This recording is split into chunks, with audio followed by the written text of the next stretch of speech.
నుంచి బాధితులంతా అడుగుతున్న క్లారిటీ మొత్తానికి వచ్చింది. ఎట్టకేలకు పాసమైలారం ఘటనకు సంబంధించి సిగాచి కంపెనీ స్పందించింది. సిగాచి కంపెనీ సెక్రటరీ వివేక్ కుమార్ మృతుల సంఖ్యతో పాటుగా పరిహారం పైన కూడా క్లారిటీ ఇచ్చారు. పాసమైలారం ఘటనపై సిగాచి పరిశ్రమ తాజాగా ప్రకటన చేసింది.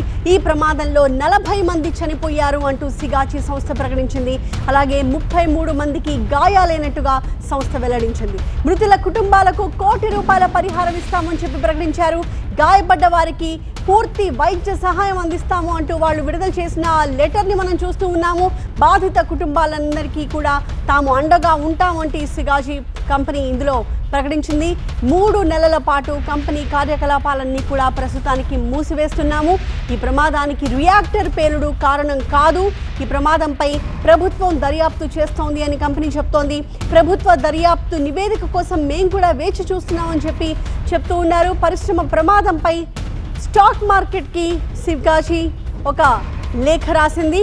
దానికి సంబంధించిన డీటెయిల్స్ని మనం చూస్తూ ఉన్నాము. ప్రధానంగా బాధితులంతా అడుగుతున్న క్లారిటీ కూడా ఇచ్చింది. 40 మంది ఈ ప్రమాదంలో చనిపోయినట్టుగా, మిగిలిన వారికి గాయాలైన వాళ్ళందరికీ కూడా ప్రస్తుతం ట్రీట్మెంట్ జరుగుతున్నట్టుగా ఈ లేఖలో సంస్థ ప్రకటించింది.